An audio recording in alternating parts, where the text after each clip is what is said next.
ఈ నేమ్ కూడా చాలా బాగుంది మ్యామ్. అంటే సన్ మీనింగ్ మాకు తెలుసు. బట్ సన్ ఇంటర్నేషనల్ అని కాలేజ్ నేమ్ పెట్టాలి అంటే ఇది ఏమైనా వెనకాల అర్థం ఉందా? అంటే సన్ గాడ్ అన్నది మాకు చాలా ఇష్టం అండి. Because it's sun is always in the rise. So అలాగా ఈయనకి శ్రీకాంత్ గారికి ఆ సన్ అన్న నేమ్ ఫస్టే మేము కాలేజ్ పెట్టాలి అని అనుకున్నప్పుడే ఫస్ట్ నేమ్ ఈ సజెస్టెడ్ సన్. నేను అడిగాను ఎందుకండి సన్ అంటే, because it's always rising side.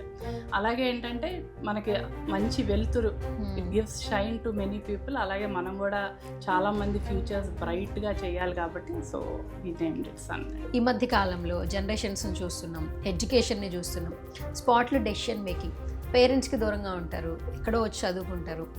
ఆ పికిల్ మైండ్ వస్తుంది. ఎంత ఎడ్యుకేషన్ ఉన్నా కూడా, ఎంత వాళ్ళని మోటివేట్ చేస్తున్నా కూడా ఏదైనా చిన్న సిచ్యువేషన్ వస్తే దాన్ని చాలా పెద్దగా చూడడం. మన లైఫ్సే వాళ్ళకి ఎగ్జాంపుల్స్ అండి. మనం ఎంత కష్టపడి వచ్చాము అవన్నీ వాళ్ళకి చెప్తా ఉంటే ఇప్పుడున్న పిల్లలు ఏంటంటే వాళ్ళు వెరీ క్విక్ డెసిషన్స్, కూడా ఫాస్ట్ డెసిషన్స్, క్విక్ డెసిషన్స్, చాలా అంటే కొన్ని రివర్స్ చేయలేని డెసిషన్స్ కూడా తీసుకుంటారు. వాళ్ళకి ఏంటంటే మనం ఎప్పుడు కూడా తిట్టి అరిచి ఏమీ మనం చేయలేము. కూర్చోబెట్టి మంచిగా మన పిల్లలకి మనం ఎలా చెప్పుకుంటాం, మన ఇంట్లో పిల్లల్ని మనం తిట్టేసి కొట్టేసి వెళ్ళిపోని అనలేం కదా. ఇక్కడ పిల్లలు అలా చాలా మంది ఉంటారు, చాలా వస్తారు.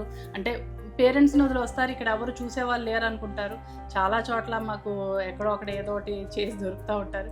కానీ ఏంటంటే వాళ్ళని ఏంటంటే మనం పనిష్ చేయకుండా ఏంటంటే లేదమ్మా నువ్వు ఎందుకు వచ్చావు, నీ పర్పస్ ఆఫ్ లైఫ్ ఏంటి, నువ్వు ఎందుకు వచ్చావు, నీ పేరెంట్స్ నేను ఎంత కష్టపడి చదివిస్తున్నారు, నువ్వేం చేయాలి, నువ్వు ఓన్లీ చదువుకోవాలి అంతే కదా, ఇంకా అంతకు మించి నేనేం అడగట్లేదు. వాళ్ళు కష్టపడి అంత పొలాలు అందరూ mostly farmers, middle class families, వాళ్ళు తినక మీకు పంపిస్తున్నారు కొంతమంది.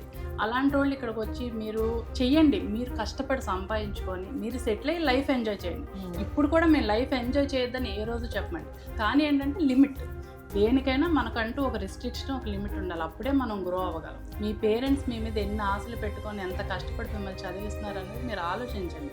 చేస్తే డెఫినెట్గా మీరు షైన్ అవుతారు. మీరు బాగా సంపాదించుకోండి, మీరు అప్పుడు ఎలా కావాలంటే అలా తిరగండి.